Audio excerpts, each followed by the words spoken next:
सन्मानपत्र या ठिकाणी अर्पण करायचं आहे.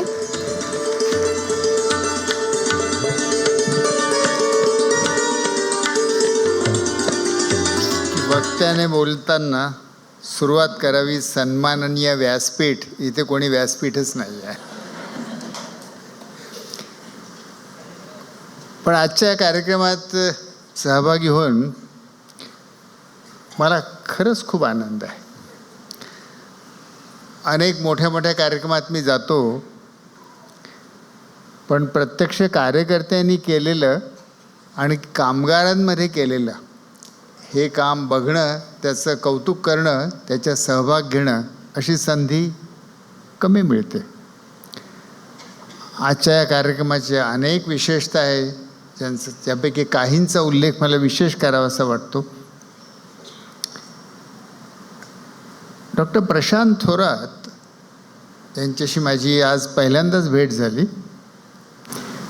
पण त्यांचे वडील ज्या रयत शिक्षण संस्थेचे एक प्रमुख कार्यकर्ते होते आणि रयत शिक्षण संस्था ज्या सत्यशोधक समाजाचं एका अर्थाने फलित होतं, तर ती त्यांची प्रेरणा आणि ती प्रेरणा इथे नवी मुंबईमध्ये नाका कामगार हा एक नवाच प्रकार मी ऐकला. वेगवेगळ्या प्रकारचे कामगार मजूर मी पाहिलेले. एकेकाळी मजुरांच्या किमान रोजीवरती मी संशोधन केलेलं की ज्याच्यामुळे महाराष्ट्रातल्या 60 लाख शेतकरी आणि मजुरांची मजुरी तिप्पट झाली. पण नाका कामगार हा प्रकार मला माहीत नव्हता. तर नाका कामगारासारख्या अतिशय वंचित घटकामध्ये आणि ज्याला काही स्थैर्य नाही, ज्याला आज काम आहे उद्या नाही, तो आज इथे आहे उद्या इथे नाही, अशांची सेवा करणं हे एक मोठं मिशन आहे. आणि प्रशांतच्या व्यक्तिमत्वात मला असं दिसलं, ते उत्तम डोळ्यांचे डॉक्टर ऑफ्थॅल्मॉलॉजिस्ट आहेतच, पण त्याहूनही जास्त माणसांना जोडून घेणारा एक कार्यकर्ता मला त्यांच्यात दिसला. आणि हे मोठं कौशल्य आहे बरं. तज्ज्ञ माणसं, पुस्तकी तज्ज्ञ पुष्कळ भेटतात, पण आयोजन करणारा संघटक हा दुर्लभ असतो, जो एक नाही 100 लोकांना जोडतो आणि सगळ्यांना मिळून एक नवं काम उभारतो. तर असं एक सुंदर काम त्यांनी प्रभात ट्रस्टच्या मार्फत इथे उभारलेलं आहे. आणि विविध दिशांनी त्यांच्या कामाला वाढ होते आहे. आज सहज बोलताना मी त्यांना असं म्हटलं, मी त्यांना विचारलं की हे नाका कामगार किती आहेत नवी मुंबईमध्ये? ते म्हणाले 25,000. या 25,000 नाका कामगारांना 50,000 डोळे आहे. हे तुमचं मिशन असावं असं मला वाटतं, असं मी त्यांना सुचवलं.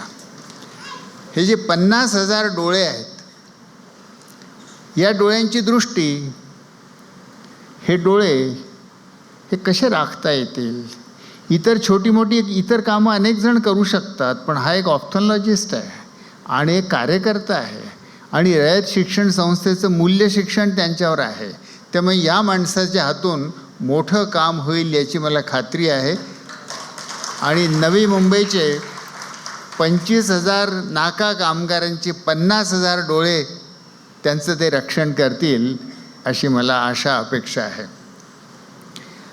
आजच्या कार्यक्रमामध्ये डॉक्टर भरत वाटवाणी यांच्या पुस्तकांचा प्रकाशन झालं. हा एक मोठा जिंदादिल माणूस आहे. मानस रोग तज्ज्ञ ही भारतामध्ये फार कमी आहेत आणि सहसा डॉक्टर मंडळी आपल्या क्लिनिकमध्ये बसून पेशंट बघतात, पण पेशंट निर्माण कुठे होतात? समाजामध्ये निर्माण होतात. प्रश्न वस्तुतः समाजामध्ये निर्माण होतात, पण जिथे प्रश्न निर्माण होतात तिथे सहसा आपण जात नाही. आणि वस्तुतः तरुण पिढीला डॉक्टर वाटवाणींच्या जीवनातनं संदेश हा मिळतो की गो वेअर द प्रॉब्लेम्स आर. आणि समस्या तुमची वाट बघतात आहेत. बाबा आमटेंना कुष्ठरोगी पहिला जो मिळाला त्याची गोष्ट अनेकांना माहीत असेल. वकील होते, काळा डगला घालून सायकलीवरनं कोर्टात जात होते आणि बाजूला रस्त्याच्या बाजूला काहीतरी वळवळत पडलेलं आहे, कणत पडलेलं असं दिसलं. पाहिलं तरी कुष्ठरोगी होता, अर्धा अंग सडलेलं. त्यांना किळस आली, पुढे निघून गेले. रात्री झोप नाही आली की तू काय पाहिलंस आणि जे पाहिलंस त्याच्यासाठी तू काय केलंस. आणि बाबा परत गेले आणि ज्या क्षणी बाबा परत गेले त्या दिवशी या एका तरुण वकिलाचा बाबा आमटे झाला आणि आपल्याला बाबा आमटे मिळाला. तर प्रत्येक माणसाला असं एक मिशन केव्हा तरी सापडतं आणि खरं म्हणजे असं मिशन सापडायला काही आकाशातनं वीज कोसळावी लागत नाही. ते मिशन कुठे ना कुठे तुमची वाट बघत असतं. मी तरुण असताना मेडिकलला शिकत होतो. एकदा विनोबांची अपॉइंटमेंट घेऊन भेटायला गेलो आणि त्यांना विचारलं की माझ्या आयुष्याचा स्वधर्म काय, मला काय सापडत नाही, काय करावं. हेही करावं असं वाटतं, तेही करावं असं वाटतं, 56 गोष्टी, वयच तसं होतं. तर मी माझा स्वधर्म कसा शोधू, म्हणजे माझं लाईफ मिशन कसं शोधू. ते म्हणाले स्वधर्म असा दिवा घेऊन शोधावा लागत नाही, तो अगोदरच तुझी वाट बघत उभा आहे, तू फक्त त्याला उघड्या डोळ्यांनी बघ म्हणजे झालं. आपल्या प्रत्येकासाठी समाजामध्ये असे अनेक प्रश्न वाट बघत उभे आहेत. एखादा बाबा आमटे, एखादा भरत वाटवाणी ते चॅलेंज डोळे उघडून स्वीकारतो. तो स्वीकारण्याचा क्षण जो असतो तो थोडा अंगावर काटा आणणारा असतो. बाबांनी जेव्हा त्या कुष्ठरोग्याला पाहिलं असेल तेव्हा कल्पना करा की त्याला जाऊन उचलताना किती किळस वाटली असेल. आता तर कुष्ठरोगी उपचारामुळे तितके खराब होत नाहीत. एकेकाळी कुष्ठरोगांचे नाक जडलेले, बोटं जडलेली, अंगावर जागोजागी फोडं, माशा भणभणतात आहेत, वास येतो आहे. किंवा डॉक्टर भरत वाटवाणींनी आता ज्या रुग्णाचं आपल्याला सांगितलं की त्यांचा पहिला रुग्ण ज्याने नाल्यातलं पाणी प्याला, किंवा तो गडचिरोलीचा रुग्ण ज्याला त्यांनी गाडीत घेतलं, त्याला घेताना किळस नक्कीच आली असेल. माणूसच आहेत ते. पण त्या किळसेवरती मात कोणी केली तर त्यांच्या हृदयातल्या सहृदयतेने आणि मानवतेने मात केली. ती मात ज्या क्षणी होते त्या क्षणी एका मिशनचा जन्म होतो आणि एका मिशनरीचा जन्म होतो. आणि म्हणून हे जे क्षण आहेत हे मोठे ग्लोरियस क्षण असतात, टिपून ठेवावे असे असतात. आणि असं मिशन ज्यांना मिळतं त्यांचं आयुष्य सुवर्णमय होऊन जातं. वेगळे काही कोणत्याही त्यांना यशाची, सफलतेची गरज उरत नाही. असं मिशन मिळणं हेच आयुष्याचं साफल्य. विनोबा हेच मला म्हणाले की कोणतं तरी मिशन तुझी वाट बघत उभं आहे, तू डोळे उघडून पाहत नाही आहेस त्याच्याकडे. तर डॉक्टर वाटवाणींना असं मिशन मिळालं आणि त्या मिशनच्या शोधाची कथा आजच्या पुस्तकातनं मराठी वाचकांना उपलब्ध झाली. म्हणून मी डॉक्टर वाटवाणींचं अभिनंदन करतो, पण मराठी वाचकांचंही अभिनंदन करतो की त्यांना हे पुस्तक आता उपलब्ध झालं. आजच्या कार्यक्रमात ज्यांना कचरा कामगार म्हटलं जातं आणि यांच्यासोबत स्त्रीमुक्ती संघटना आणि प्रभात ट्रस्ट काम करतं, यांचं शिक्षण पुन्हा आपण सुरू केलं. आणि त्यातल्या आनंदीबाईंनी जे सांगितलं की 30 वर्षानंतर मी पुन्हा शिक्षण सुरू केलं. वस्तुतः तुम्हाला सांगू, मला कौतुक जेवढं वाटलं तेवढाच मला त्यांचा हेवाही वाटला की असं शिक्षण मला पुन्हा सुरू करता येईल का. माझं जिथे थांबलं आहे माझं शिक्षण त्यालाही आता 46 वर्ष झाली, मलाही माझं शिक्षण असं पुढे सुरू करता येईल का. कारण शिक्षण घेणं हा मोठा आनंदाचा अनुभव असतो. माणसाला आपला विकास होतो आहे. ज्या मर्यादा आखून दिलेल्या होत्या समाजाने, वयाने, शिक्षण सुटून गेलं, त्या मर्यादा ओलांडून नवं शिकणं हे बियातनं कोंब उमलण्याचा अनुभव असतो. तर तो अनुभव घेण्यासाठी मला त्या सगळ्या 11 जणींचं अभिनंदन करायचं की त्यांनी जे धाडस दाखवलं.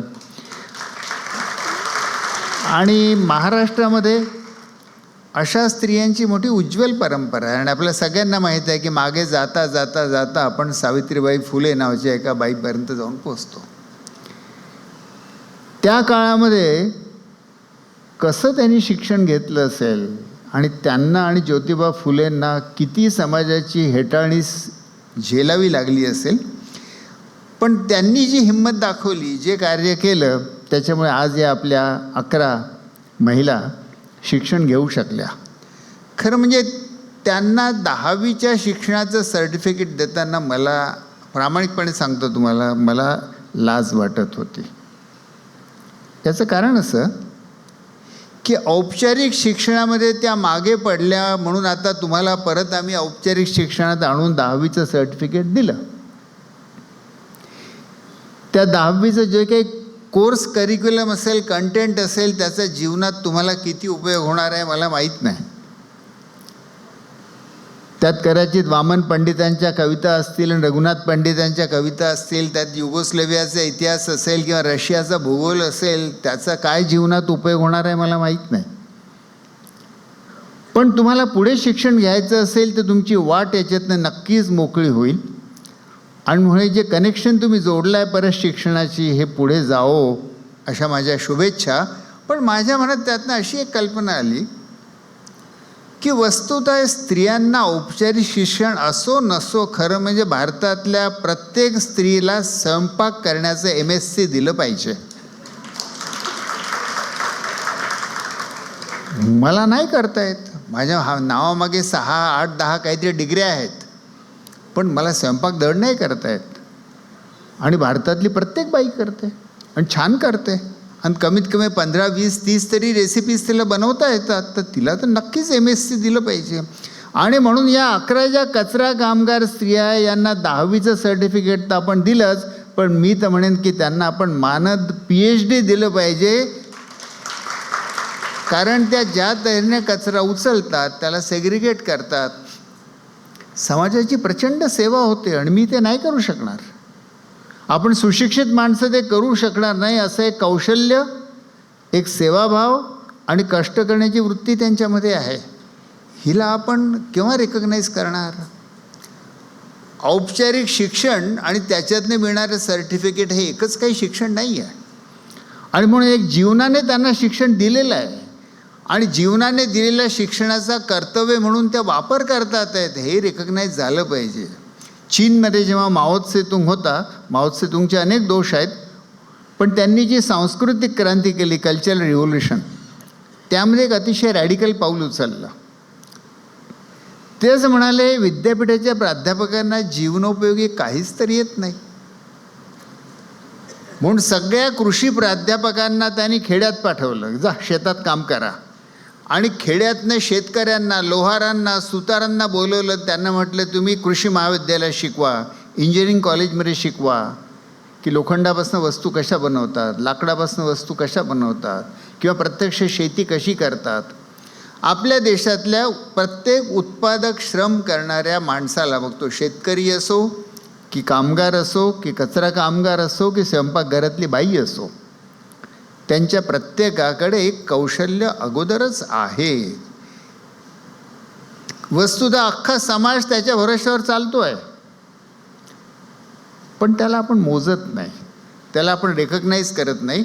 म्हणून आज या कार्यक्रमाच्या मार्फत आपण या आपल्या 11 कुसुमाग्रजांची प्रसिद्ध कविता आहे, वेडात मराठे वीर दौडले 7, तशा नव्या मुंबईच्या 10वी पास झालेल्या या 11 स्त्रिया, याच्यावर कोणीतरी एक कविता लिहील अशी मला आशा आहे.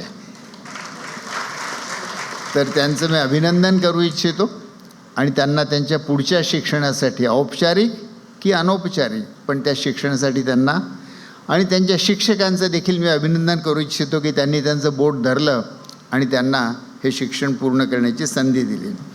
आज आपण माझी पुस्तक तुला केली, हा अतिशय नाविन्यपूर्ण उपक्रम आहे. मी तरी आजपर्यंत पुस्तक तुला पाहिली नव्हती किंवा माझी कधी झाली नव्हती. आणि खरं आहे, कोणाही सामाजिक कार्यकर्त्याचे विचार जे असतात ते विचार त्या कार्यकर्त्याच्या शरीरापेक्षा जास्त महत्त्वाचे असतात. आणि शरीर आज असतं, उद्या नसतं. तो कार्यकर्ता एका जागी असतो, तो काही सर्वत्र पोचू शकत नाही. पण पुस्तकं पोचू शकतात, आणि आजही पोचू शकतात, आणि उद्याही पोचू शकतात, आणि परवाही पोचू शकतात, आणि त्या कोणत्या एक लायब्ररीत जर असले तर कदाचित 50 वर्षांनी पोचू शकतात. म्हणून पुस्तकदान ही एक अद्भुत कल्पना आहे. मी त्या तुलेत जेव्हा बसलो होतो तेव्हा एक एक पुस्तकाचा गठ्ठा टाकत होते, पण ती बेटी काही खाली जाईच ना, तर मला वाटलं माझं वजन फार वाढलं आहे का. पण मग अशी अनेक झाल्यानंतर शेवटचं एक टाकलं रुक्मिणीच्या तुळशीपत्रासारखं, आणि ती तुळा खाली गेली. तर या अभिनव पद्धतीने तुम्ही जे माझ्यावर प्रेम व्यक्त केलं यासाठी मनापासून धन्यवाद.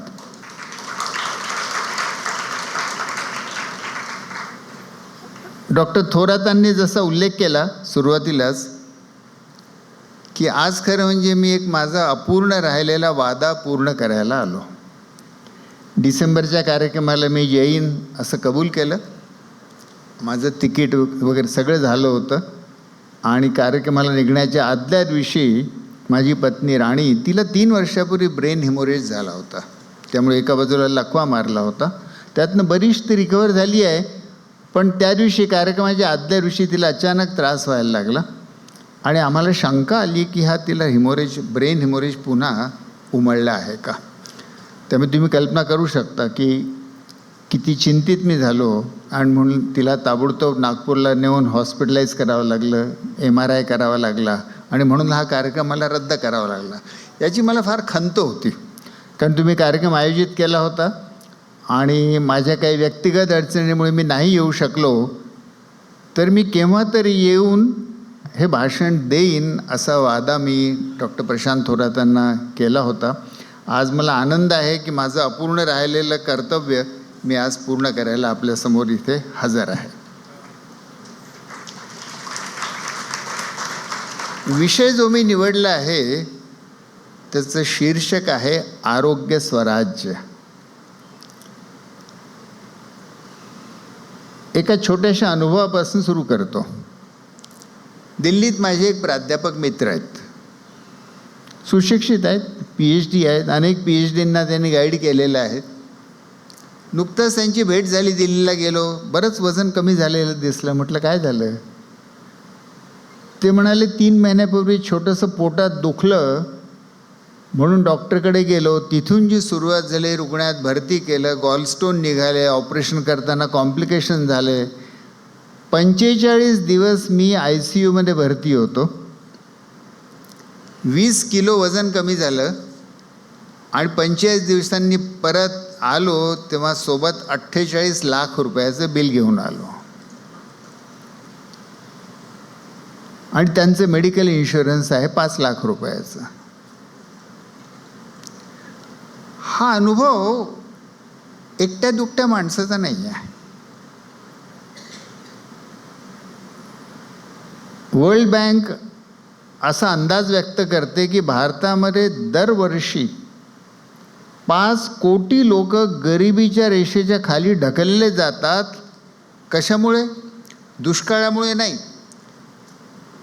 काय बाजार पडला, कोलॅप्स झाला म्हणून नाही, कोणत्या सरकारी धोरणामुळे नाही. Cost of medical care. अचानक आजारी पडले आणि डॉक्टर हॉस्पिटलकडे जावं लागलं, आणि मग हॉस्पिटलमध्ये बरेच दिवस राहावं लागलं, आणि त्याचा खर्च, यामुळे दरवर्षाला 5 कोटी लोक गरिबी रेषेच्या खाली ढकलले जातात. म्हणजे मेडिकल उपचार हा एकीकडे जीव वाचवतो, हे तर वास्तवच आहे, आणि मोठं पवित्र कार्य ते करतात, पण सोबतच ते गरिबीही निर्माण करतात. याच्यात व्यक्तिशः डॉक्टरांना दोष देता येणार नाही, कारण मेडिकल केअरची जी काही पद्धत आम्ही वापरतो, तंत्रज्ञान वापरतो, विविध प्रकारची उपकरणं वापरतो, या सगळ्यांच्या किमतीच एवढ्या अफाट आहेत की त्या मेडिकल वैद्यकीय उपचाराची एकूण किंमत इतकी भारी होते. तर आता प्रत्येक नागरिकाची आज अशी विचित्र स्थिती आहे की वैद्यकीय उपचार विज्ञानाने खूप नवे नवे शोध लावून अतिशय प्रभावी वैद्यकीय उपचार शोधलेले आहेत. त्याची काही यादी सांगायची गरज नाही. आपल्या एका लाईफटाईममध्ये आपण बघू शकतो की आपण लहान होतो तेव्हा काय स्थिती होती आणि आज काय स्थिती आहे. वैद्यकीय उपचार विलक्षण गतीने आणि विलक्षण प्रभावी झालेले आहेत.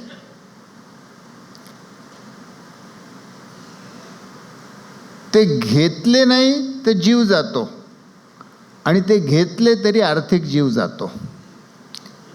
त्यामुळे इकडे आड तिकडे विहीर, जाए तो जाए कहाँ, अशी सामान्य नागरिकाची स्थिती झालेली आहे की वैद्यकीय उपचारांच्या बाबतीत काय करावं. बरं, आता सरासरी आयुर्मान सुदैवाने भारतातल्या माणसाचं वाढलं आहे. स्वातंत्र्य मिळालं तेव्हा ते आयुर्मान 32 वर्ष होतं. आता ते 68 वर्ष आहे. दुपटीहून जास्त वाढलं आहे.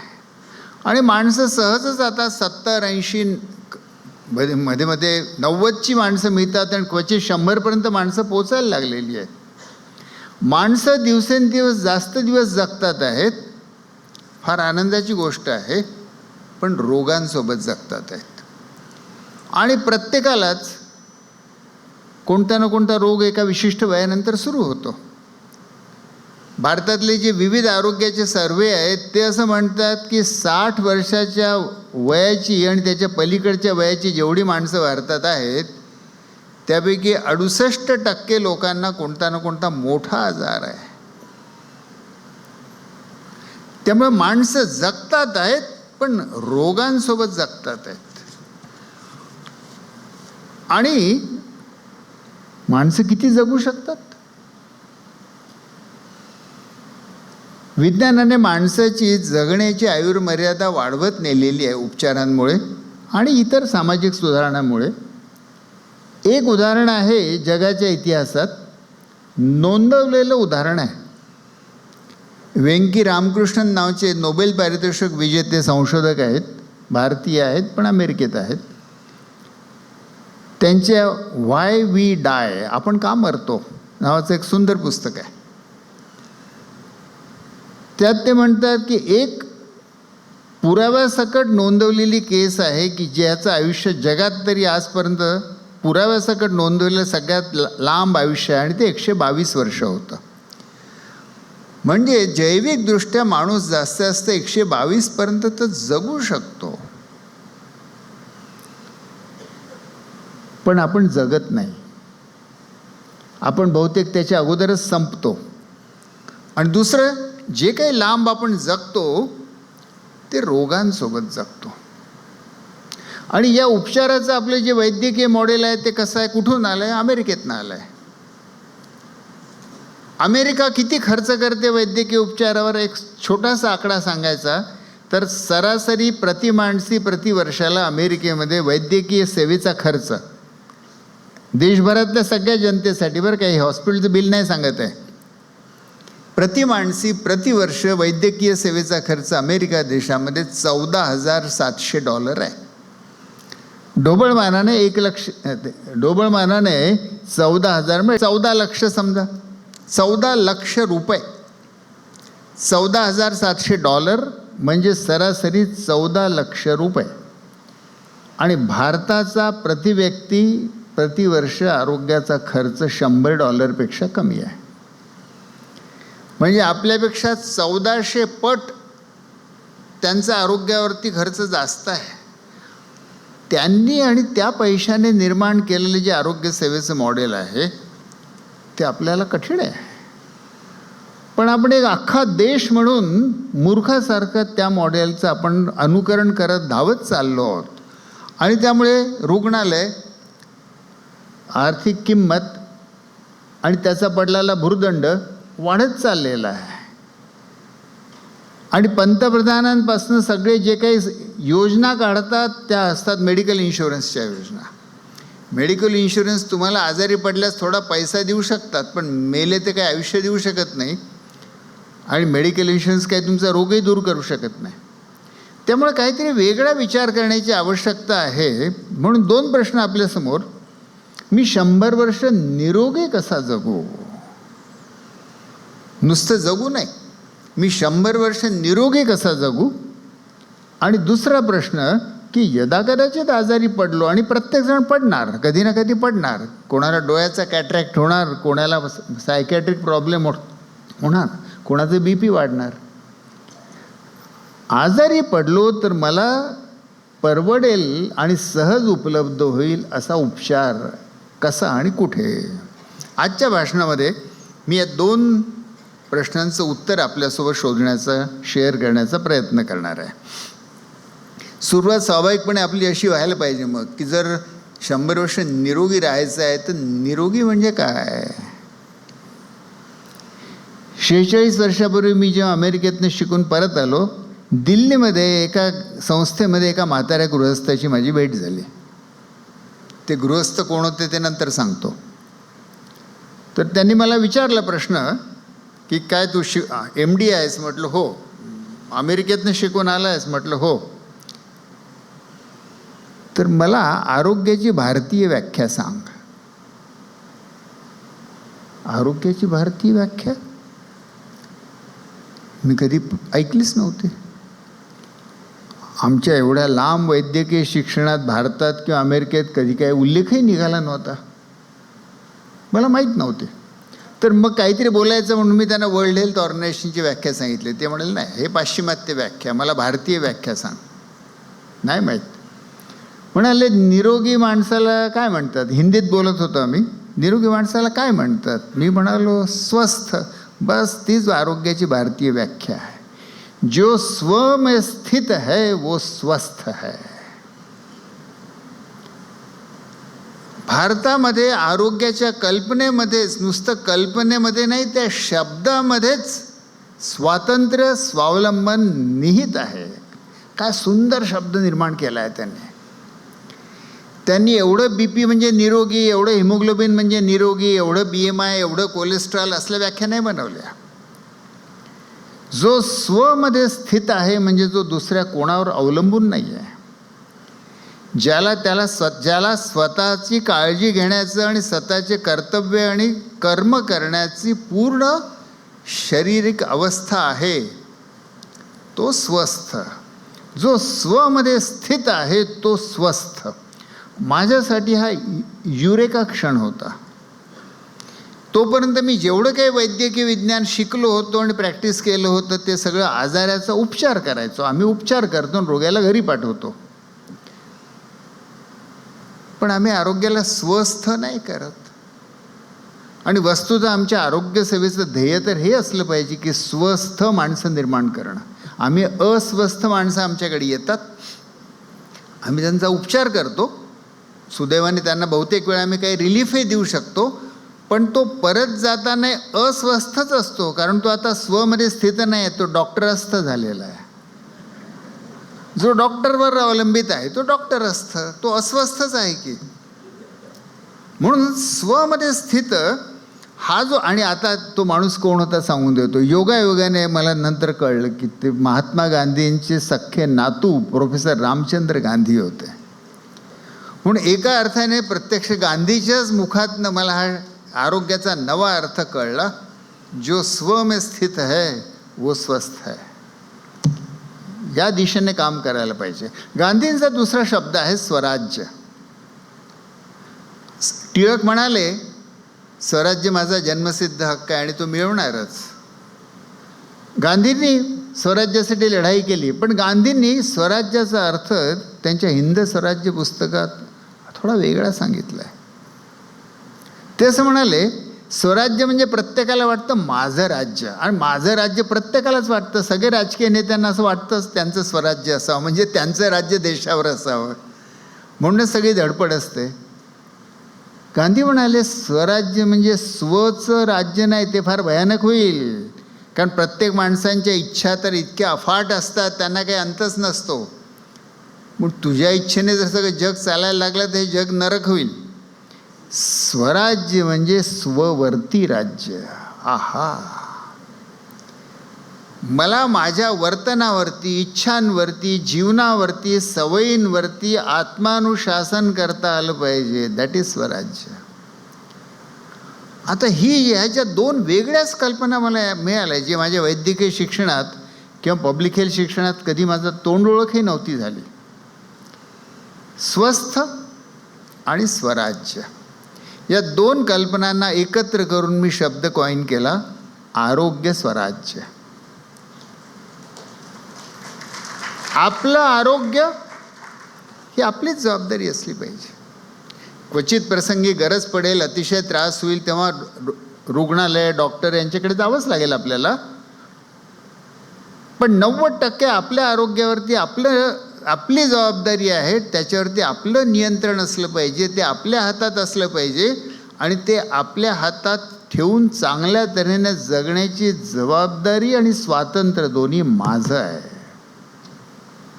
ही आउटसोर्स करता येत नाही. श्वास आउटसोर्स करता येतो का? करून बघा बरं. श्वास आउटसोर्स केला तर मरू आपण.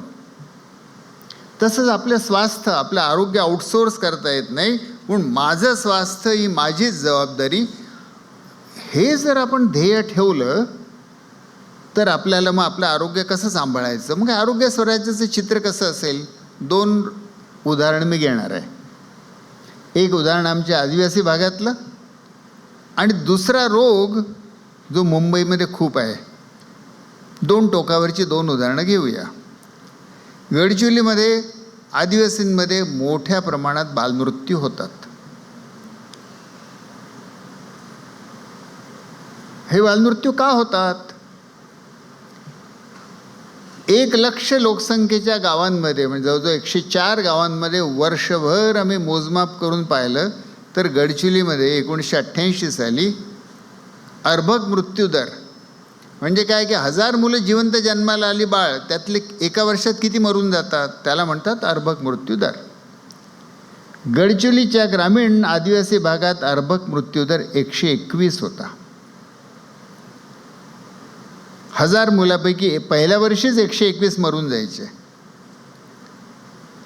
हा त्यावेळी केरळमध्ये 13 होता, गडचिरोलीमध्ये 121 होता, अमेरिकेमध्ये 6 होता, जपानमध्ये 4 होता आणि गडचिरोलीमध्ये 121 होता.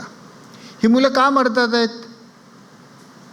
त्याचा जेव्हा आम्ही अभ्यास केला तर 2 कारणं निघाली. लहान मुलांचा न्यूमोनिया आणि नवजात बालकांचे मृत्यू, म्हणजे 1 महिन्याचा पहिले जो 1 महिना असतो त्याच्यात होणारा मृत्यू. आता खेडोपाडी पीडियाट्रिशियन्स नाही आहेत.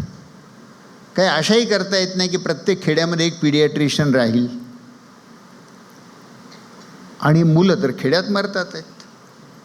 हॉस्पिटलपर्यंत ही मुलं पोचत नाहीत, पोचू शकत नाहीत. नवजात बाळ तर अजिबात पोचू शकत नाही.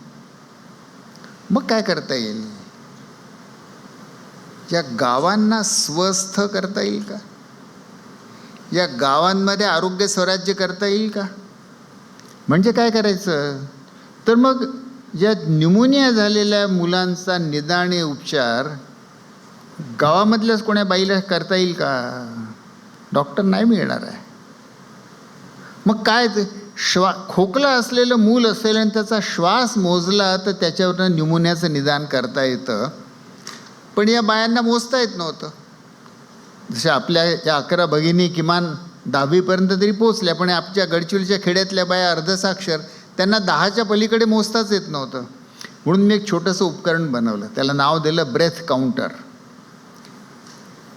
ॲबॅकस सारखा मणे असलेले, आणि त्या बाईने खोकला असलेल्या मुलाचा श्वास मोजायचा आणि 1 मिनटामध्ये किती वेळा श्वास जातो, तर 10 केले की 1 मणी पुढे सरकवायचा, पुन्हा अजून 10 श्वास झाला की दुसरा मणी सरकवायचा, 10 श्वास झाला की तिसरा मणी सरकवायचा. तिला काही मोजता येत नाही की 20 झाले की 30 झाले की 40 झाले. ती फक्त 10पर्यंत मोजून मणी सरकवते. जर 1 मिनिट पूर्ण होण्यापूर्वी 5वा मणी जो लाल केला होता त्या ॲबॅकस, त्या ब्रेथ काउंटरमध्ये, तो मणी जर सरकला तर न्यूमोनिया. तिला तो आकडा किती झाला माहीत नाही. तिला स्टेथोस्कोप वापरता येत नाही. तिच्याकडे एक्सरेही नाही. पण या पद्धतीने मी स्टेथोस्कोप वापरून तपासणी केली आणि या बायांनी अर्धसाक्षर बायांना ब्रेथ काउंटर देऊन त्यांना निदान करायला शिकवलं. त्यांचं डायग्नोसिस माझ्या डायग्नोसिसचं 82% मॅच झाला. म्हणजे 82% डॉक्टर झाले की किमान न्यूमोनियाचं, लहान मुलांच्या न्यूमोनियाचं निदान 82% त्या करायला लागल्या.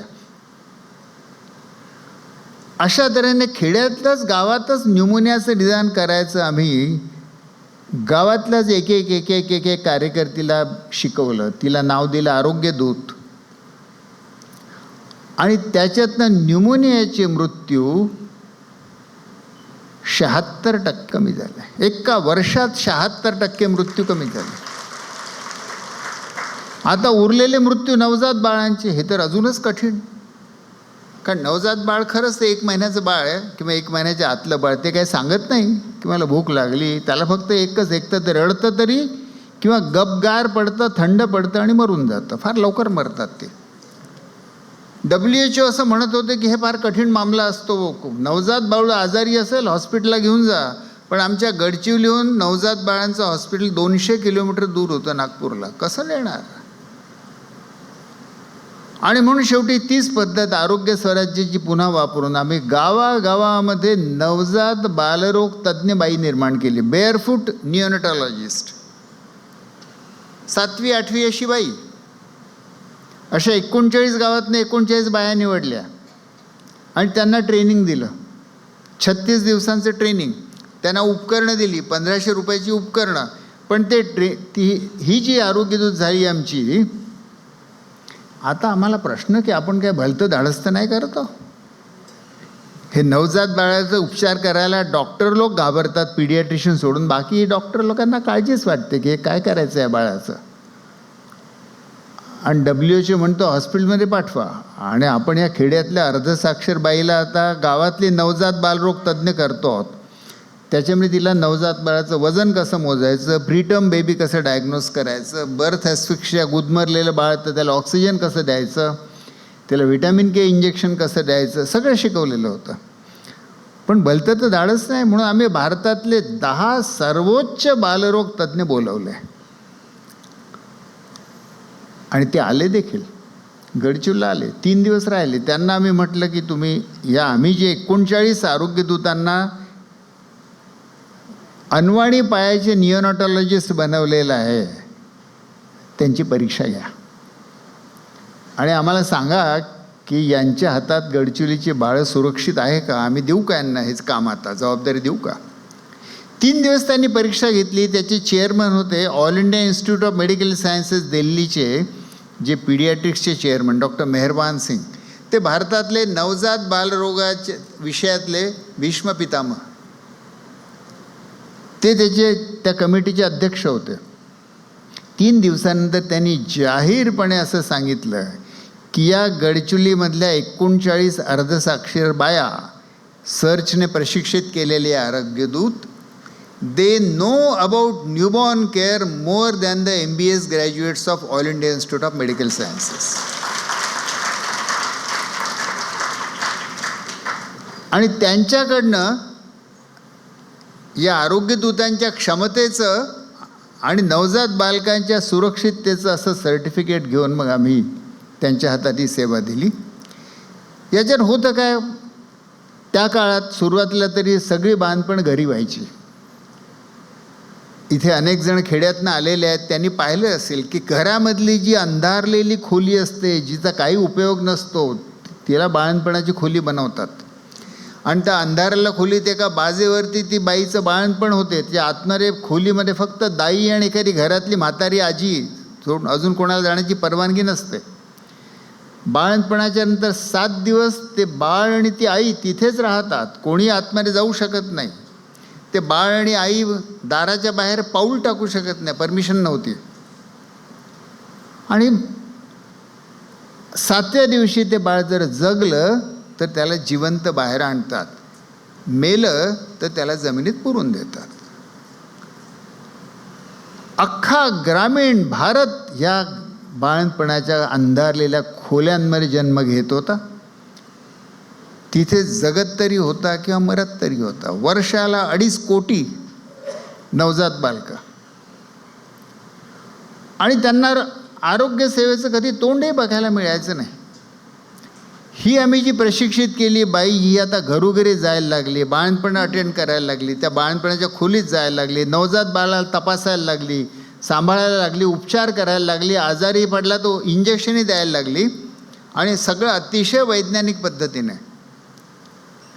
म्हणजे ती 1500 रुपयाच्या उपकरणांची झोळी, शबनम बॅग गळ्याला लावून, आणि तिच्या डोक्यामध्ये ते ट्रेनिंग 36 दिवसांचं, तिच्या हातामध्ये जे कौशल्य आम्ही तिला शिकवलं वेगवेगळ्या गोष्टी करण्याचं, आणि हृदयामध्ये करुणा, प्रेरणा घेऊन ती बाई जणू काय चालतं फिरतं नवजात बाळाचं रुग्णालय होऊन गेली. आणि त्या 39 गावातली 98% बालकांना त्यांनी अशा त्यांनी घरीच जाऊन सेवा दिली, जे कधीही डॉक्टरच्या दवाखान्यापर्यंत ती बाळं पोचली नसते. आणि हा एक तुलनात्मक प्रयोग होता, म्हणून शेजारचा शासकीय एरिया आम्ही तुलना म्हणून घेतला होता, कंट्रोल एरिया, त्यामुळे ही कंट्रोल ट्रायल होती. त्याच्यात असं दिसलं की पहिल्याच वर्षी 3 वर्षाची ट्रायल होती. नवजात बालकाचे मृत्यू अमेरिकेमध्ये जर 5% कमी झाले तर ती नॅशनल हेडलाईन होते. आणि जी कंपनी ते नवं औषध शोधेल तिचे एकदम स्टॉक मार्केट अब्जावधी डॉलरनी वाढतं. 5% जर नवजात बालकाचे मृत्यू कमी झाले, केस फॅटॅलिटी कमी झाली, तर या आमच्या प्रयोगामध्ये ते 62% कमी झाला. आणि म्हणून हा प्रयोग दी लॅन्सेटने तत्काळ प्रकाशित केला. आणि पुढे लॅन्सेटने याचा अंतर्भाव लॅन्सेटच्या 180 वर्षामध्ये प्रकाशित केलेले जे माइलस्टोन रिसर्च होते ते दी विंटेज पेपर्स फ्रॉम लॅन्सेट म्हणून लॅन्सेटने एक वेगळा व्हॉल्यूम काढला. आणि त्याच्यामध्ये सुरुवातीला मोठे मोठे वैद्यकीय सायंटिस्टांचे पेपर आहे जे आम्ही लहानपणापासून शिकलेलो मेडिकलमध्ये. आणि त्यातल्या 1990च्या काळात जेव्हा तुम्ही येता तेव्हा गडचिरोलीच्या एका कुठल्यातरी माहीत नसलेल्या माणसाचा, माहीत नसलेल्या संस्थेचा एक paper, home based newborn care in Gadchiroli. तर या संशोधनाने आणि या पेपरने नवजात बालकाची सेवा घरोघरी पोचवता येते, खेड्यापाड्यात पोचवता येते. नुसते भारतात नाही, आज 80 देशांमध्ये ही पद्धत वापरली जात आहे. भारत सरकारने प्लॅनिंग कमिशनची एक टीम पाठवून खात्री केली की खरंच असं घडलं आहे का. आणि जेव्हा त्यांना खात्री झाली तर भारताच्या 10व्या आणि 11व्या पंचवार्षिक योजनेमध्ये भारताचे बालमृत्यू कमी करण्यासाठी सगळ्यात मुख्य पद्धत ही गडचिरोली मॉडेल म्हणून भारत सरकारने स्वीकारली. आणि आशा ही आरोग्य कार्यकर्ती भारत सरकारला त्यामुळे विश्वास वाटला की अरे गडचिरोलीत जर होऊ शकते, खेड्यातली बाई आरोग्यदूत बनू शकते, तर त्याच धर्तीवर आशाही बनू शकते. आणि म्हणून आशा ही कार्यकर्ती जिला गावाचा आरोग्याची जबाबदारी देता येईल आणि त्यांचं प्रशिक्षण करण्यासाठी आम्हाला सांगण्यात आलं. आशांच्या प्रशिक्षणासाठी आणि त्यांना होम बेस्ड न्यूबॉर्न केअर शिकवण्याची आम्ही पद्धत विकसित केली. भारतामध्ये आज 10 लाख आशा होम बेस्ड न्यूबॉर्न केअर देण्यामध्ये प्रशिक्षित झाल्या आहेत. आणि गेल्या वर्षी त्यांनी, ह्या भारत सरकारने मला आत्ता पाठवलेली आकडेवारी, की गेल्या वर्षी त्यांनी ग्रामीण भारतामध्ये 1.5 कोटी नवजात बालकांना होम बेस्ड न्यूबॉर्न केअर पुरवली. आता हे न्यूमोनियाचं किंवा होम बेस्ड न्यूबॉर्न केअरचं जे मी मॉडेल म्हणालो, याच्यात आरोग्याची ज्ञानसत्ता आणि आरोग्य सेवा पुरवण्याची क्षमता ही खेड्यातल्या लोकांच्या हातात ट्रान्स्फर करण्यात आलेली आहे.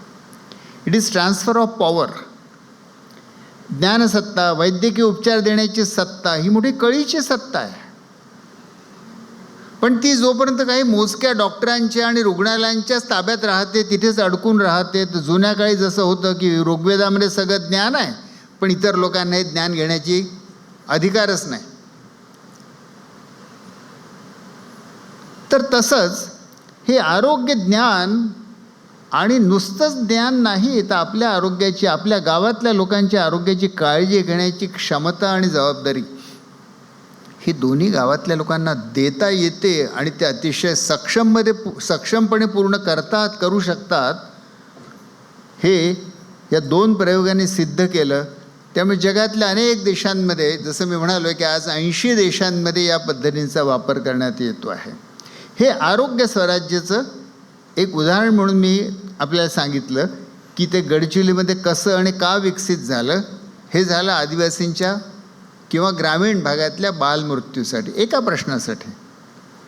जो दुसरा प्रश्न आहे ते प्रश्नाचं जीवनाचं दुसरं टोक, नवजात बालमृत्यू जीवनाचं पहिलं टोक आणि वय वाढल्यानंतर हृदयरोगाने. आज भारतातले जेवढे मृत्यू होतात त्यातले जवळपास 25% मृत्यू हे हृदयरोग आणि कार्डिओव्हास्क्युलर डिसीज याच्यामुळे होतात. आणि हृदयरोग, ब्लड प्रेशर, मधुमेह, लकवा, स्ट्रोक आणि कॅन्सर, भारतातले 50% मृत्यू यांच्यामुळे होतात आहेत. यांना आमच्या परिभाषेत आम्ही नॉन कम्युनिकेबल डिसीजेस म्हणतो, असंक्रामक रोग. कॉलरा, प्लेग कसे संक्रामक होते, कोविड संक्रामक आहे, TB संक्रामक आहे, हे असंक्रामक आहे. एकाचं दुसऱ्याला लागत नाही, पण मग कशामुळे होतात? तर हे जीवनशैलीमुळे होतात. आपण कसं जगतो याच्यावरनं ठरतं की आपल्याला हे रोग होणार की नाही. आणि आपल्यापैकी 50% यांच्यामुळे मरणार आहेत. म्हणजे हे रोग टाळणं हे आपल्या दृष्टीने फार महत्त्वाचं झालेलं आहे. पण हे कसं टाळता येईल? आणखी झालेच तर कसं सांभाळता येईल? आपल्यापैकी अनेकांना माहीत असेल की दुर्दैवाने मला वयाच्या 39व्या वर्षी हृदयरोग झाला. आणि त्या मला हृदयरोग झाला तेव्हा लागलेला धक्का, मृत्यूचं साक्षात दर्शन, आणि त्यातनं बाहेर कसा येऊ? मी डॉक्टर होतो, मेडिसिनमध्ये MD होतो. MDच्या काळामध्ये मी ICUचाच रजिस्ट्रार होतो. मी PGI चंदीगडमध्ये कार्डिओलॉजी विभागात शिकलेलो होतो. म्हणजे हृदयरोगाशी माझा बऱ्यापैकी परिचय होता. आणि तरी देखील आपल्या डोळ्यासमोर मृत्यू येऊन दिसायला लागला तर याच्यातनं बाहेर कसा येऊ? हा रोग मला झालाच का? त्याची कारणं मला माझ्याच जीवनशैलीत सापडली. माझं साफ चुकलं होतं. मी डॉक्टर होतो, पण रोग आणि मृत्यू दुसऱ्यांना होतात, मला नाही होत, अशा गोड गैरसमजात मी होतो. हजारो रुग्ण उपचार करत होतो, शेकडो रुग्णांचं करायची, दुर्दैवाने डेथ सर्टिफिकेटही मला सही करावी लागली होती. पण ते सगळं दुसऱ्यांचं, बरं का, ते त्यांना ते तर रोग आणि मृत्यू दुसऱ्यांना, आपण तर जणू काही अमरच आहो आणि अजर आहो अशा का गोड भ्रमामध्ये मी होतो. आणि मीच होतो असं नाही, आपल्यापैकी प्रत्येक जण असतो. महाभारतामध्ये तो यक्ष युधिष्ठिरला प्रश्न विचारतो. तळ्यातलं पाणी घ्यायला युधिष्ठिर गेलाय. यक्ष प्रश्न विचार, जगातलं सगळ्यात मोठं आश्चर्य कोणतं? आणि युधिष्ठिर उत्तर देतो की आपल्या अवतीभोवती प्रत्येकच जण मरतो हे बघून देखील माणसं असंच मानून चालतात की मला मात्र मरण नाही. हे जगातलं सगळ्यात मोठं आश्चर्य आहे. ते आपल्या सगळ्यांना लागू पडतं. आणि म्हणून आपण गाफील राहतो, आपण गाफीलपणे जगतो. आणि मग अचानक एक दिवशी माझ्यासारखे वयाच्या 39व्या वर्षी नाही तर 50व्या वर्षी, किंवा आजकाल तर उलटं झालं आहे, अजून लवकरात कमीत कमी वयामध्ये हृदयरोग व्हायला लागलेले आहेत. 30 वर्षाच्या वरचे जेवढे ॲडल्ट्स भारतात आहेत त्यांच्यापैकी ढोबळमानाने 30% ब्लड प्रेशर वाढलेलं आहे. त्यामुळे वयाच्या 30मध्ये आता ब्लड प्रेशर आणि डायबिटीस व्हायला लागलेले आहेत. आणि 80% वयस्क भारतीय, वयस्कचा अर्थ 18 वर्षाच्या वरचे, 18 वयाच्या वरच्या 80% भारतीयांचं कोलेस्ट्रॉल कोणत्या ना कोणत्या पद्धतीने, HDL तरी फार कमी आहे किंवा LDL तरी फार जास्त आहे, कोलेस्ट्रॉल ॲबनॉर्मल आहे. आणि तरी आपण मानून चालतो की मरण दुसऱ्याला आहे, शेजाऱ्याला आहे, मला नाही. पण वस्तुतः तो मृत्यू आपल्यावर चालूनच येत असतो. माणूस जगू शकतो 122 वर्ष, पण जगत नाही. पण जगायची इच्छा तर आहे. मग कसं जगता येईल? आणि पुन्हा उपचार जरी घ्यावा लागला आजारी पडल्यावर, पण तरी आपलं ध्येय तरी किमान हे असलं पाहिजे की मला हॉस्पिटल आणि रुग्णालयाची गरज नाही पडली पाहिजे, आरोग्य स्वराज्य. तर मग काय केलं पाहिजे? तर निरोगी राहायचं असेल तर फार सोपा उपाय आहे. निरोगी राहायचं असेल तर निरोगी राहायला पाहिजे. किती सोपं आहे. आपल्याला जर निरोगी अवस्था हवी असेल तर आपण निरोगी पद्धतीने जगायला पाहिजे. निरोगी पद्धतीने जगायचं म्हणजे कसं, आता हे काय विस्ताराने सांगायची आत्ता वेळ नाही. आणि आजकाल वर्तमानपत्रात, यूट्यूबवरती सर्वत्र मोठ्या प्रमाणात त्याचं सर्वसामान्य माहिती सगळ्यांना झालेलीच आहे, म्हणून याच्या फार विस्तारात जात नाही. आपला आहार अतिशय महत्त्वाचा. आपल्या आहारामध्ये कार्बोहायड्रेट्स म्हणजे पिष्टमय पदार्थ अवास्तव जास्त झालेले आहेत.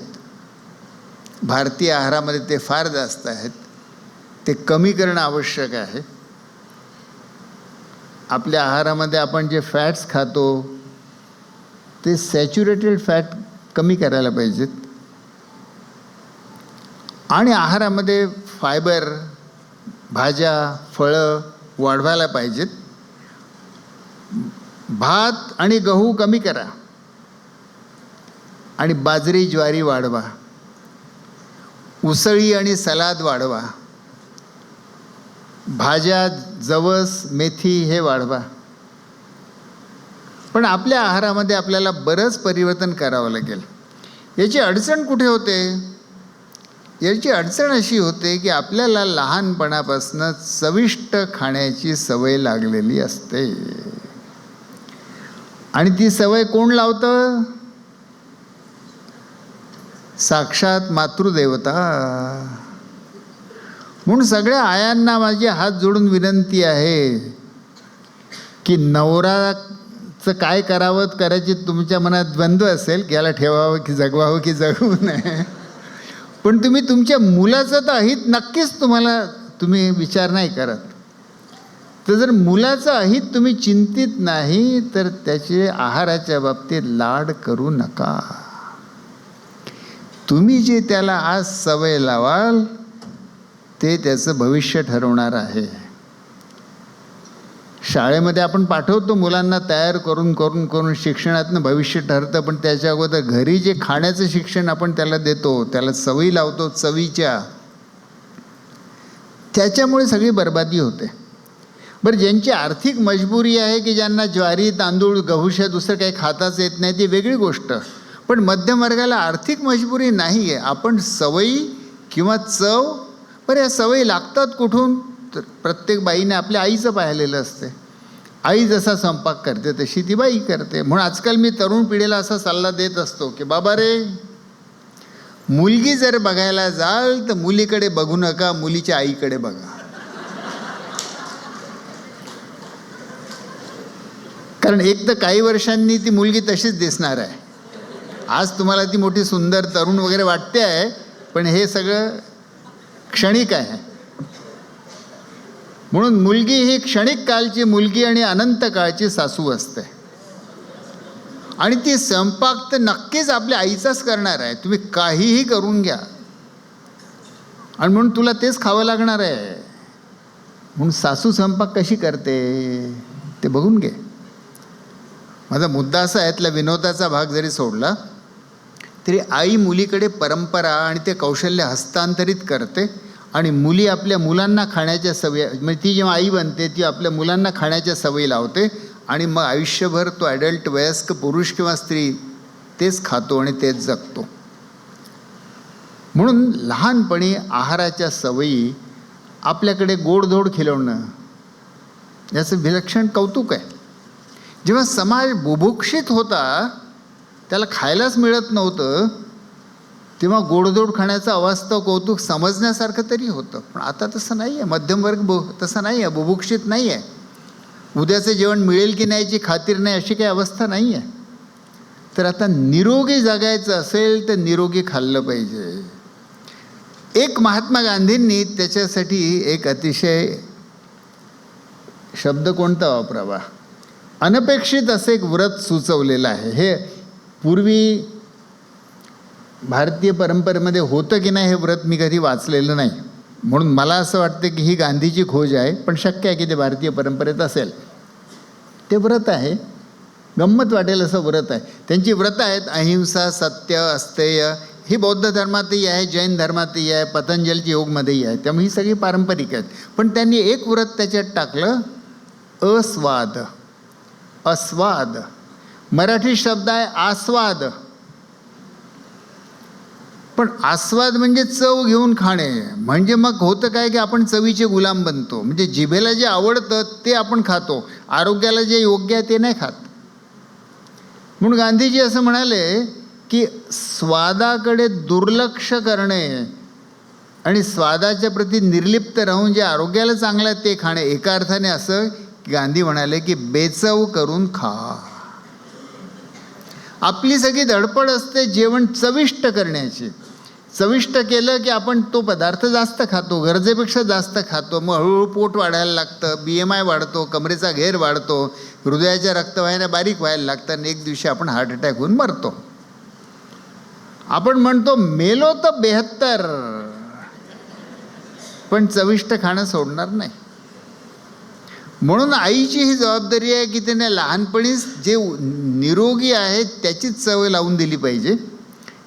नाही तर मग गांधी म्हणाले की चवीचं नाद सोडा, चवीच्या मागे धावू नका, ती रोग निर्माण करते.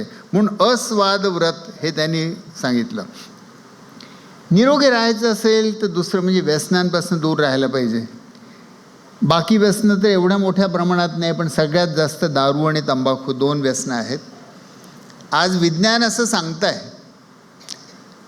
की जगामध्ये रोग निर्मिती आणि मृत्यू निर्मितीची जेवढी कारणं आहेत, ज्याच्यामुळे जास्तीत जास्त लोक मरतात किंवा आजारी पडतात, डेथ, डिसीज अँड डिसॅबिलिटी, हे निर्माण होण्याची एवढी कारणं आहेत.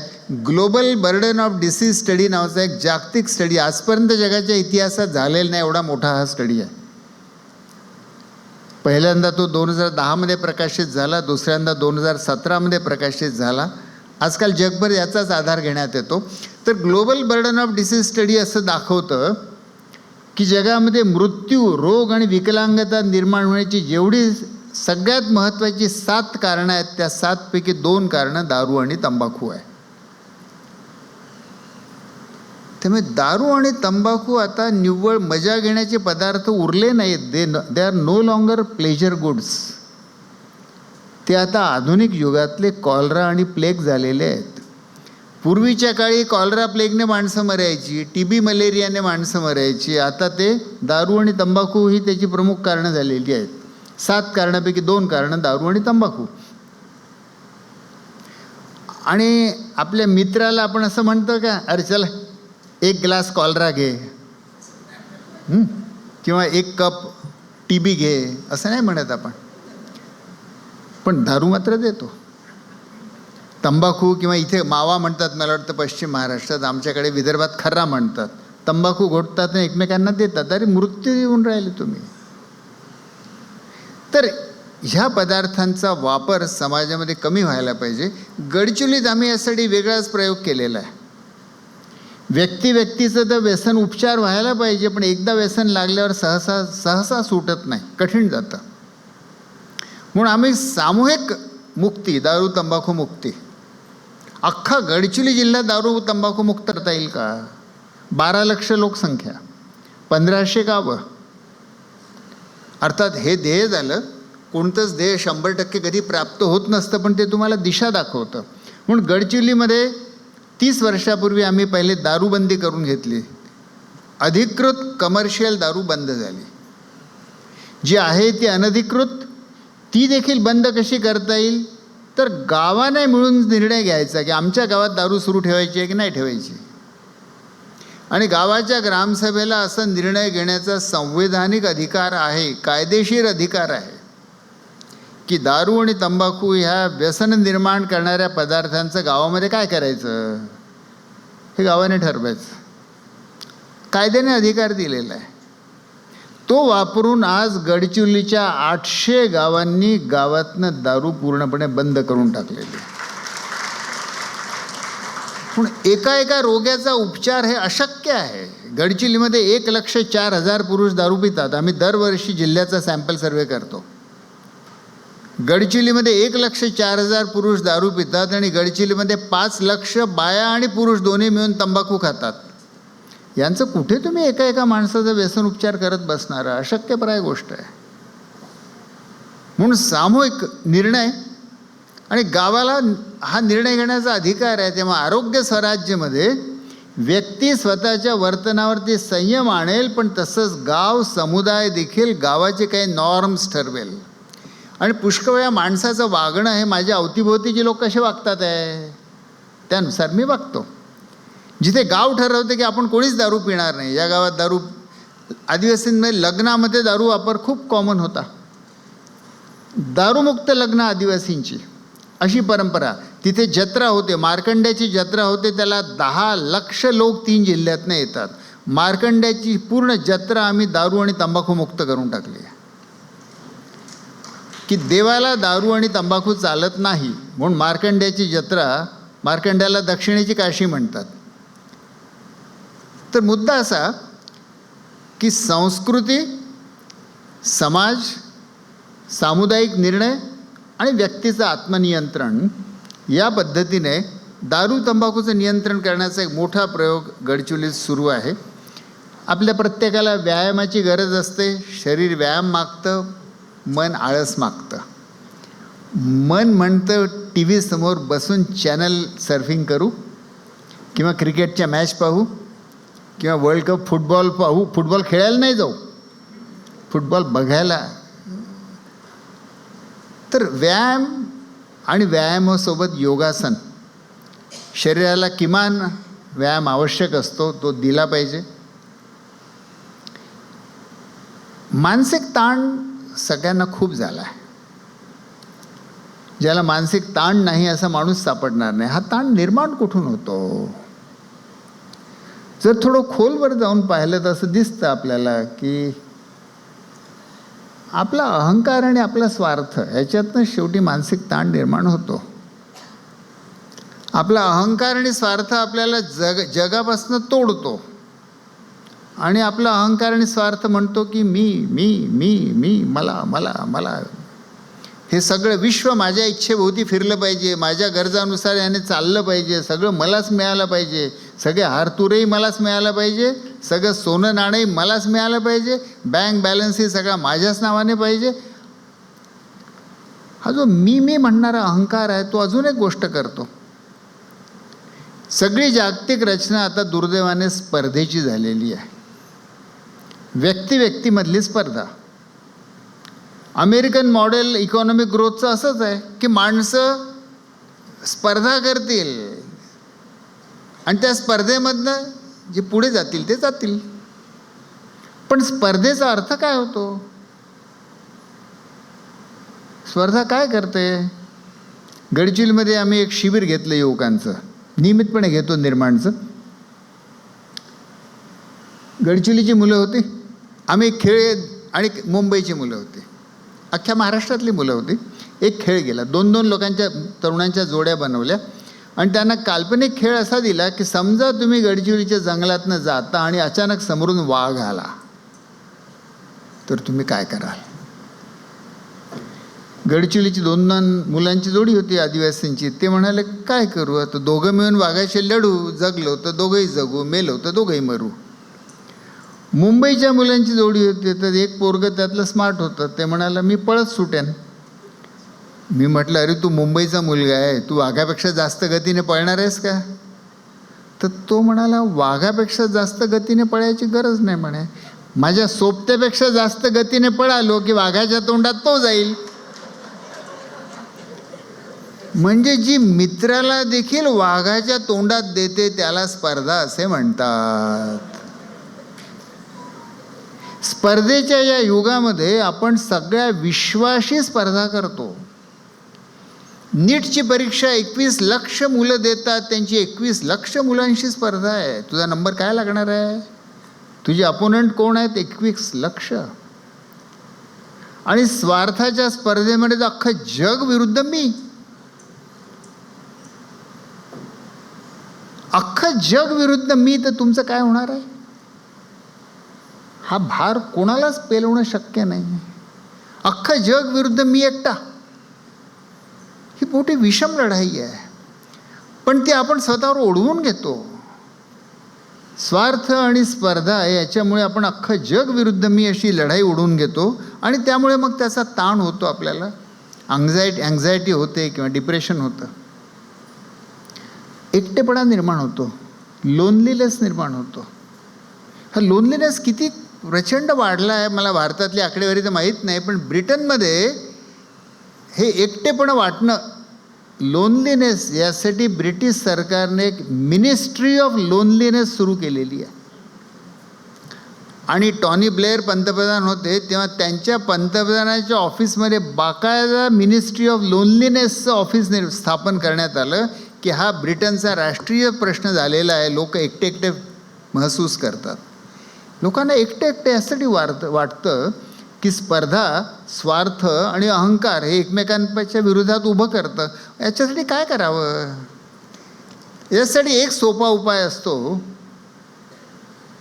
जो आपल्यापैकी प्रत्येकाला येतो, पण तो आपण फार कंजूसीने वापरतो. तो उपाय आहे प्रेम करावं. हिंदी सिनेमातलं नाही, पण प्रेम ही अशी गोष्ट आहे की जी तुम्हाला दुसऱ्या माणसाशी जोडतं.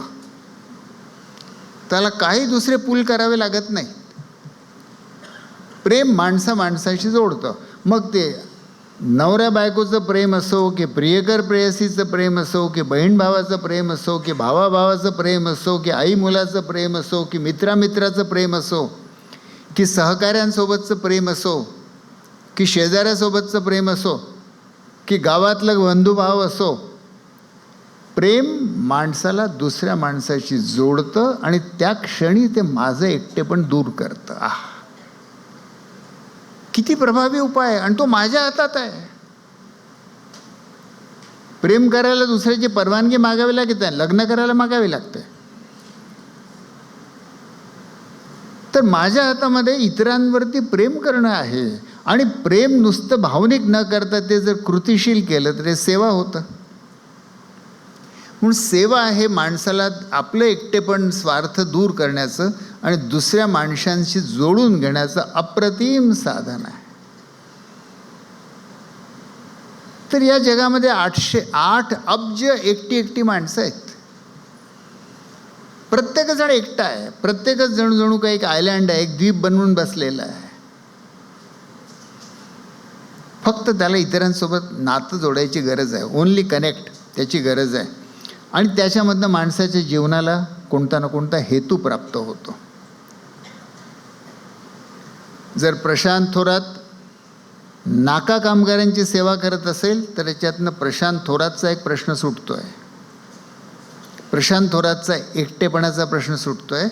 आणि प्रशांत थोरातचा माझ्या प्रॅक्टिसच्या शिवाय अजून मी काय करू, कोणती सामाजिक सेवा करू, हा जो सार्थक जीवनाचा शोध आहे ते माणसाचं कॅरेक्टरिस्टिक आहे. बघा, माणूस नुसतं अन्न खाऊन आणि पाणी पिऊन त्याचं समाधान होत नाही. त्याला एक मानसिक किंवा आत्मिक गरज असते की माझ्या जीवनाला काहीतरी सार्थकता हवी. कशासाठी मी जगायचं? काय शौचालय जाण्यासाठी मी जेवतो का? तर माझ्या हे शरीर धारणेचा काहीतरी उपयोग झाला पाहिजे ज्याच्यात मला सार्थकता वाटेल. याचा प्रत्येकाला शोध असतो. तुम्हाला माहीत असो की नसो, तुम्ही ते प्रत्यक्ष आचरण करत असाल की नसाल, प्रत्येकाला असतो. म्हणून आपल्याला आपल्या जीवनाला एक माझ्या स्वार्थापेक्षा अधिक उदात्त, अधिक उंच, अधिक व्यापक असा हेतू हवा. तो हेतू माझ्या जगण्याला अर्थ प्रदान करतो. त्याची आपल्यापैकी प्रत्येकाला गरज असते. म्हणून गांधींनी आणि विवेकानंदांनी शब्द रचलाय, मोठा अर्थपूर्ण शब्द आहे, दरिद्र नारायण. त्या गरिबामध्ये नारायण बघा. कुठे काय मंदिरात मूर्ती पूजा करायची गरज नाही, करायची असेल तर करा, पण त्याच्या अगोदर त्या दरिद्राची सेवा करा आणि त्याच्यामध्ये ईश्वराची सेवा केली हे बघा. त्याची सेवा होते, तुमच्या जीवनाला सार्थकता मिळते आणि आनंदही मिळतो.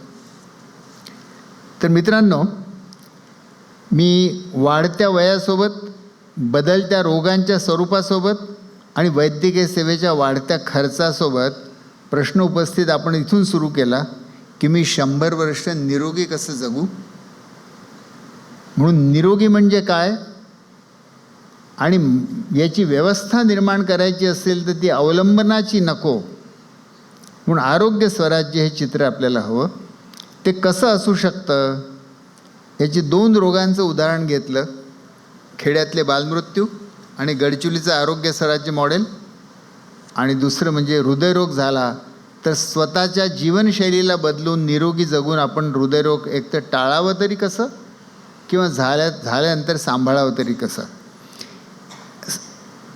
याबाबतीत माझी 2-3 पुस्तकं आहेत, ती बाहेर ठेवलेली आहेत. आरोग्य स्वराज्य नावाचंच एक पुस्तक आहे आणि माझा साक्षात्कारी हृदयरोग हे पुस्तक आहे. या जीवनाचं काय करू नावाचं एक पुस्तक आहे, ज्याच्यात जीवनाचा हेतू काय असावा, तो मला कसा सापडावा. त्यामुळे या तिन्ही अंगांवरती 3 पुस्तकं माझी आहेत. यासाठी पुस्तकांचा उल्लेख करतो. मी काही पुस्तक विक्रेता नाही आहे, पण विचार जास्तीत जास्त पसरावे. आणि आज प्रभात ट्रस्टने या तिन्ही पुस्तकांची तुला करून हे विचार अधिक जास्त व्यापक पसरण्याला हातभार लावलेला आहे, म्हणून त्यांना मी धन्यवाद देतो. शेवटी मी एक असं सांगू इच्छितो की महाराष्ट्र हा परिवर्तनवादी समाज आहे. जवळजवळ 200 वर्षापूर्वी महाराष्ट्रामध्ये समाज परिवर्तनाची सुरुवात थोडी झाली, 150 वर्षापासून जास्त मोठ्या प्रमाणात. तर परिवर्तन आपल्या जीवनामध्ये छोटे छोटे बदल करून परिवर्तनाची सुरुवात करता येते. म्हणून आरोग्य स्वराज्य ही एका अर्थाने एक मोठ्या सांस्कृतिक आणि राजनैतिक परिवर्तनाची सुरुवात होऊ शकते. कारण इथे प्रत्येक गोष्ट इंटरलिंक्ड असते. आरोग्यासाठी जेव्हा मी माझ्या आरोग्याची जबाबदारी स्वतः घेतो तेव्हा मी माझा आहार बदलतो. मी जेव्हा आहार बदलतो तेव्हा मी आहारातले काही पदार्थ टाळायला लागतो. तुम्ही टाळून बघा, मल्टीनॅशनल कंपन्या धावत येतील तुमच्याकडे, अरे अरे अरे कसं कसं कसं कसं तू दारू नाही पिणार, मग आमचं काय होईल. आज स्थिती अशी झाली आहे की अमेरिका, युरोप आणि चीन इथे तरुण पिढीने, हे जेन झी म्हणतो आपण, बऱ्याचदा आपण उपहासाने म्हणतो, पण या जेन झीने दारू पिणं हळूहळू कमी करायला सुरुवात केली की आम्हाला मरायचं नाही, जीवन इतकं सुंदर आहे, लवकर कोणाला मरायचं आहे. तर इथलं तरुण पिढीने दारू पिणं कमी केलं म्हणून अल्कोहोल इंडस्ट्री अतिशय काळजीत आहे की हे बेटे आत्ताच दारू पित नाही ते आयुष्यभर पिणार नाही, हे 80-100 वर्ष जगणार आहे, तर दारू नाही पिणार तर जास्त जगतील. आणि दारू म्हणजे आपले गिऱ्हाईक गेले. म्हणून या अल्कोहोल इंडस्ट्रीने 2 घटकांवरती लक्ष केंद्रित करायला सुरुवात केलेली आहे. भारत आणि आफ्रिका आणि अविकसित देशातली तरुण पिढी आणि दुसरं म्हणजे स्त्रिया. त्यांच्या दृष्टिकोनात या मूर्ख स्त्रिया दारूच पित नाही बेट्या, तर काही करून यांना पाजायला लावायचे. त्यासाठी विविध पद्धतीचे. तर जेव्हा तुम्ही दारू पित नाही तेव्हा तुम्ही एका अल्कोहोल इंडस्ट्रीच्या साम्राज्याला आव्हान देता.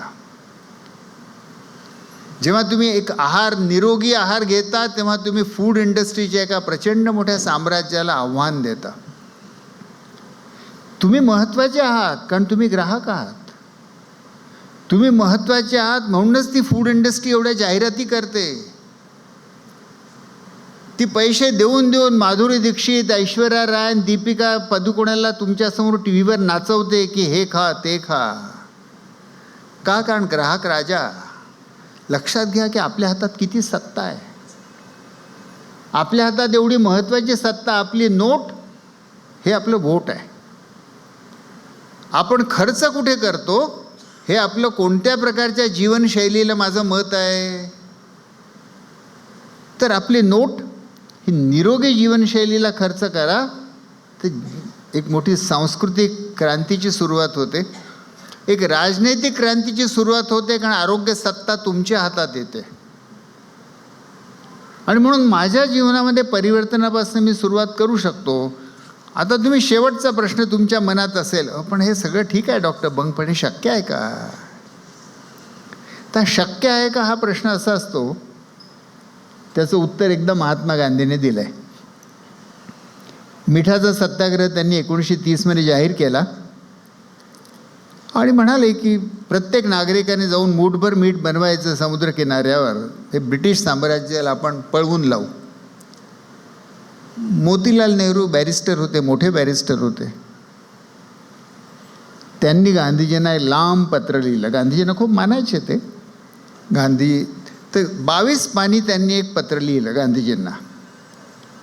वकील होते म्हणून एखाद्या वकिलाने केस मांडावी तशी त्यांनी केस मांडली की बापू तुम्ही खूप थोर आहात, तुम्ही आमचे नेते आहात, पण यावेळी तुमचं आंदोलनाचं जजमेंट चुकला आणि ब्रिटिश सरकार तुमच्या मूठभर मिठाला काहीही दुर्लक्ष करेल, जुमानणारच नाही, दुर्लक्ष करेल, तुमचं हसं होईल. तर काही हे काय याच्याने काय ब्रिटिश सरकार दखलही घेणार नाही तुमच्या आंदोलनाची.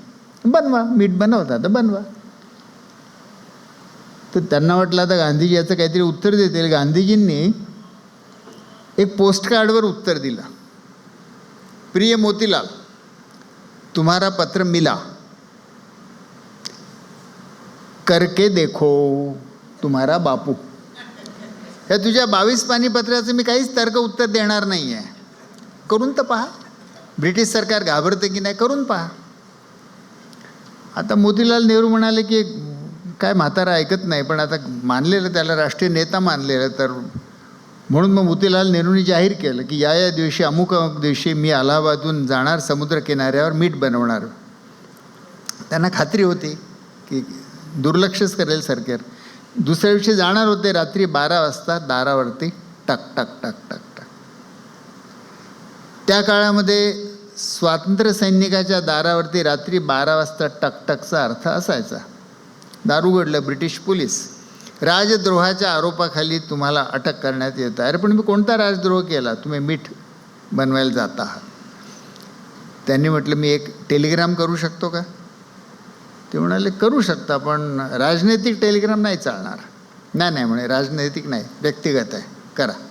त्यांनी फॉर्म घेतला टेलिग्रामचा. मोतीलाल नेहरूंनी लिहिलं, प्रिय बापू, करने के पहले ही देख लिया. तर आपलं आरोग्य आपल्या हातात, आरोग्य स्वराज्य, करके देखो. तुम्ही मला म्हणाल करने के पहले ही देख लिया. धन्यवाद.